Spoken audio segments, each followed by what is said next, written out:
Au Gabon, une décision politique fait polémique et choque de nombreux Africains. Vous allez aller vendre au Bénin. Si Oligui a fait le marché pour les Béninois ou pour les Maliens, vous n'allez pas vendre ici, là, ça ne va pas se passer comme ça.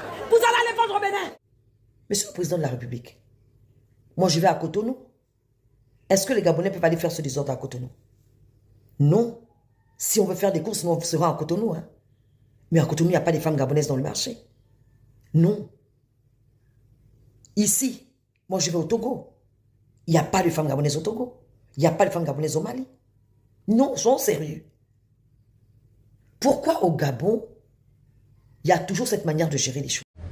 À Libreville, la plupart des chauffeurs de taxi sont étrangers, comme Boubacar, qui a quitté son pays, la Côte d'Ivoire, à cause de la guerre. Le pays d'Omar Bongo l'a accueilli sans poser de questions et depuis, il l'adule. C'est ça notre père, c'est notre grand-père. Omar Bongo a largement ouvert son pays aux étrangers, notamment aux Africains. Il représenterait près d'un quart de la population. Nigérians, Maliens ou Camerounais, beaucoup sont commerçants. Au marché du Mont-Bouette, chaque communauté a sa spécialité et la cohabitation est pacifique. Donc on vivait à l'aise comme si c'était chez nous. Pas de problème, on vivait en paix, à l'aise. Parce que le Gabon, si vous cherchez les problèmes, c'est là que tu as des problèmes. Abordant la question du commerce informel, le Conseil a constaté que ce secteur, bien que dynamique, échappe souvent au cadre légal et pénalise les entrepreneurs nationaux, en particulier les jeunes et les femmes. Une part importante de ces activités étant exercée par des opérateurs étrangers, le Conseil interdit désormais à ces derniers l'exercice de certaines activités de petite envergure. Oligui, pour se légitimer, n'ayant pas pu gagner des élections, ni organiser de vraies élections, n'ayant pas fait un coup d'État révolutionnaire, étant incapable d'affronter la domination néocolonialiste française, Oligui Nguema a décidé de chercher une légitimité par la xénophobie anti-africaine, exactement comme Ouattara en Côte d'Ivoire. Oligui Nguema s'est replié dans l'exploitation politico-politicienne de la gabonité. Il dresse les Gabonais, qui sont des Africains, contre leurs frères africains, venus vivre au Gabon. Et Oligui espère, en se positionnant comme le défenseur du Gabonais, qui est un Africain, contre son frère africain, venu du Cameroun, venu du Mali, du Sénégal, du Tchad. Oligui Nguema pense qu'en dressant le Gabonais africain contre son frère africain, venu des autres pays, lui, Oligui, sera regardé par ces Gabonais auxquels il a volé la souveraineté comme étant un véritable souverain. Voilà l'opération, voilà l'alchimie du général Dansoman. Est-ce que tout le monde comprend? Allons voir les mesures qu'Oligui Nguema s'est permis de prendre. Des mesures qui sont une honte. Dans un pays qui est une chasse gardée du néocolonialisme, de l'impérialisme français, depuis plusieurs décennies, et que nul ne parvient à libérer de cette emprise.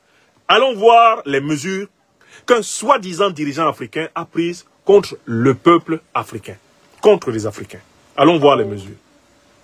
S'il pouvait faire cela pour le bois du Gabon, s'il pouvait faire cela même un temps soit peu pour le pétrole gabonais, mon Dieu, s'ils avaient pu faire cela, même pour l'or, le manganèse, qui sont extraits au Gabon, ce pays se transformerait ipso facto en pays le plus avancé en développement sur la terre.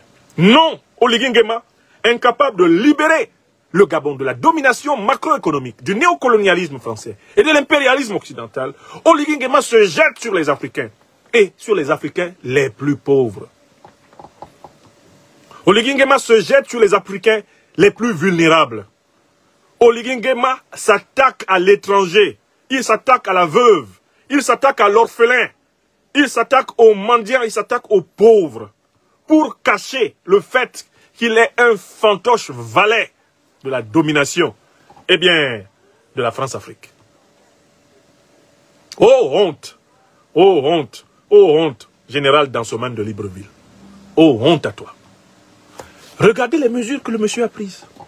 Est-ce qu'on peut faire ça au XXIe siècle à des Africains? On peut faire ça? On voit que cet Oligui n'a jamais vécu. En fait, dans un pays étranger, il n'a jamais compris ce que c'est que être à l'étranger, être loin de la tombe de ses parents. Ce type, mais quelle méchanceté, quelle inhumanité, quelle indignité.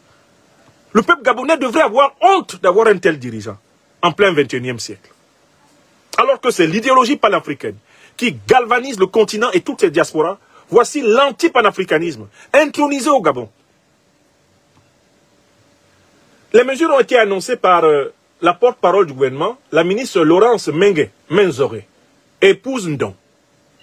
Cette fameuse Laurence Menzoré, épouse Ndong, qui est une femme africaine, qui est une mère de famille, s'est permise de porter la parole haineuse, inhumaine, cynique, sadique, ténébreuse d'Oligui Nguema contre le peuple africain vivant chez lui au Gabon. Et voici les mesures. Au Gabon, la loi interdit aux étrangers d'exercer dans plusieurs catégories de petits métiers la réparation des téléphones mobiles, des ordinateurs et de tout autre appareil électronique. C'est interdit aux étrangers.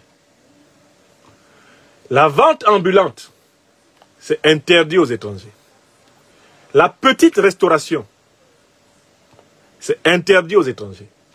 La vente de produits manufacturés locaux, donc de l'artisanat, interdit aux étrangers. La couture, réparation et confection de vêtements, interdit aux étrangers. La coiffure, coupe et entretien de cheveux, interdit aux étrangers. La réparation de chaussures, interdit aux étrangers. Les petits travaux du bâtiment, peinture, maçonnerie légère, etc., interdit aux étrangers. Voilà un résumé des choses qui sont interdites aux étrangers d'origine africaine au Gabon. Je prends par exemple la téléphonie mobile. Mais est-ce que le Gabon a une compagnie qui invente et qui fabrique les téléphones mobiles? Tous les téléphones mobiles qu'il y a au Gabon viennent de pays étrangers. Les firmes étrangères, je ne sais pas comme Orange ou comme Bouygues, qui sont dans la téléphonie mobile au Gabon, sont-elles interdites? Non. Qui a interdit le petit Africain qui répare les téléphones au coin de la rue d'Akébé? Ça ne fait pas pitié, ça. On n'interdit pas Bouygues, on n'interdit pas Orange, on n'interdit pas Bolloré, on n'interdit pas les SFR, les Free, qui font de l'argent à un niveau pas possible. On interdit le petit Africain avec son petit tournevis qui répare les téléphones gâtés au petit coin du carrefour d'Akébé. Où est la méchanceté? Jusqu'où ça peut conduire un homme en politique, la méchanceté? La vente ambulante de produits sur la voie publique. Mais dans quel pays africain qui n'a pas encore atteint un niveau d'industrialisation suffisant, on peut mettre fin à la vente ambulante? Le commerce ambulant, c'est la seule façon pour les étrangers de ne pas voler. Les étrangers pauvres, les étrangers prolétaires. C'est ce qu'on appelle chez nous au Cameroun, Bayam Selam. J'achète, je revends. Si vous mettez fin au Bayam Selam en Afrique, mais vous allez assassiner des millions de personnes.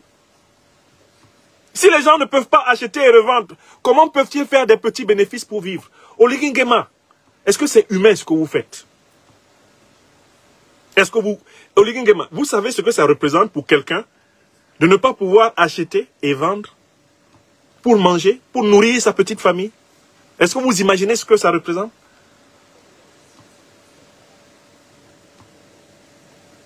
Petite restauration interdite. Mais dans quel pays, même dans les pays occidentaux, on ne peut pas empêcher les étrangers pauvres de vendre des petits produits qu'on peut consommer. Quand on marche à Paris, là, dans les quartiers les plus pauvres de Paris, les Africains braisent du maïs dans la rue. Les gens achètent. Les Africains sans abri commercent la petite nourriture dans la rue à Paris. Mais ce n'est pas possible. La vente de produits manufacturés.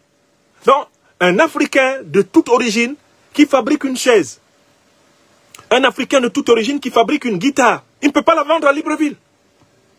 Parce qu'il n'est pas gabonais.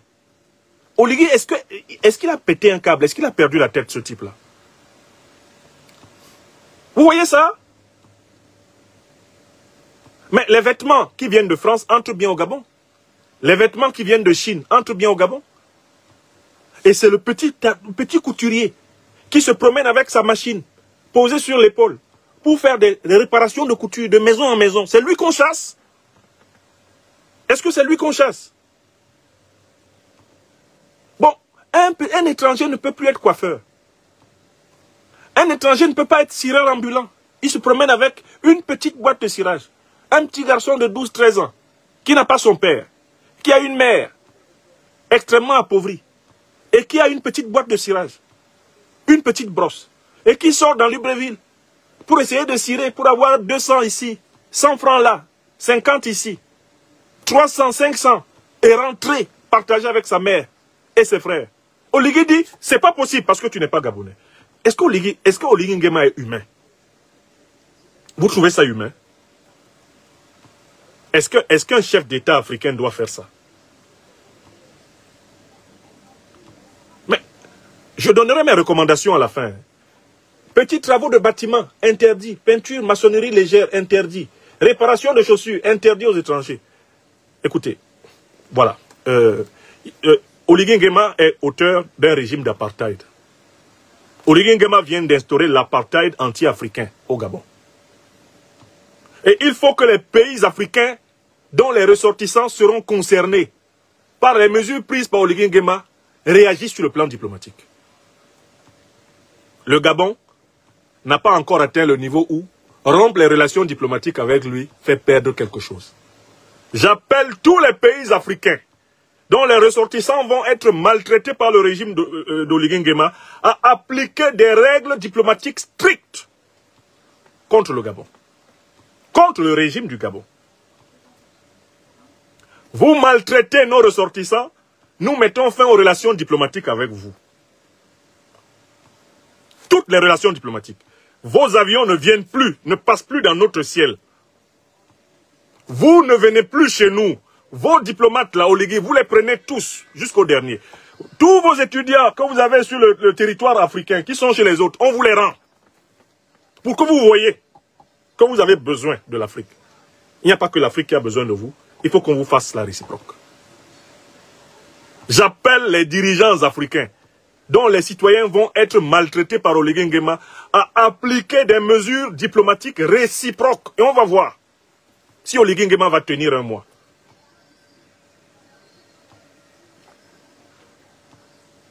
Les boursiers du Gabon, il y en a plein en Côte d'Ivoire. Il y en a plein au Sénégal. Oui! Il y en a plein au Cameroun. Il y a des boursiers du Gabon au Cameroun. Il y en a plein partout en Afrique. Dans les académies militaires, il y en a. Si Oligui Nguema veut mépriser les Africains, il faut lui donner la responsabilité de tous les Gabonais qui dépendent des pays africains dont il méprise les ressortissants. Il faut lui appliquer la méthode que la Chine et la Russie appliquent à Trump. La méthode du boomerang. Oui! Il faut lui appliquer ça, parce que c'est la seule chose qui redresse les fous. Il faut qu'il voit que sa politique n'est pas applicable. Quand lui, Oligui Nguema, on va lui renvoyer son ambassadeur du Cameroun. On dit, prends ton ambassadeur, on reprend le nôtre. Ok, d'accord. Tous les Gabonais, allez au Gabon. Le Congo-Brazzaville dit, ok, prends ton ambassadeur, on te renvoie le nôtre. Le Congo-Kinshasa dit, prends ton ambassadeur, on te renvoie le nôtre. On reprend le nôtre. La République centrafricaine dit la même chose. Le Nigeria dit la même chose. Le Sénégal dit la même chose. Le Mali dit la même chose. Le Niger dit la même chose. Oligui devient le seul régime de l'apartheid en Afrique. Je vous dis qu'à moins de 24 heures, ce type-là va mettre fin à la loi. Il faut lui administrer une raclée diplomatique. Il ne faut plus laisser les dirigeants africains utiliser les populations africaines les plus pauvres comme des otages. Il ne faut plus accepter cela. Et ça peut commencer par Oligui. Il faut que les pays africains donnent une leçon diplomatique à Oligui Nguema. Maintenant, je voudrais parler aux Gabonais. Parce que là, j'ai parlé aux pays africains. Deuxième recommandation. Gabonaises, Gabonais. Mais les Africains ne vous ont jamais empêché d'exercer tous les métiers que vous pouvez dans votre pays. C'est vous qui ne brillez pas par des initiatives de développement de votre pays. Nous avons de nombreuses déclarations de votre président Omar Bongo qui vous a tensé publiquement pour votre tendance à détester les petits métiers et à vouloir essentiellement des métiers hyper valorisants en termes de position sociale, des métiers hyper valorisants en termes de narcissisme personnel. Vous avez ce problème au Gabon. Est-ce que vous êtes prêts à être coiffeur, à être cireur? Vous êtes prêts à cultiver? Est-ce que vous êtes prêts à travailler comme les petits Maliens, les petits Camerounais, les petits Sénégalais? Vous êtes prêts à entrer dans la forêt pour faire l'igname? Vous êtes prêts à entrer dans la forêt pour faire le manioc, la banane plantain? Vous êtes prêts? Vous n'êtes pas connus. Il y a de brillantes personnes au Gabon. Il y a de brillants travailleurs au Gabon. Je ne veux pas parler ici de tous les Gabonais comme un tas. Mais le phénomène de la paresse développementale au Gabon est un mal chronique qui est connu dans tout le continent.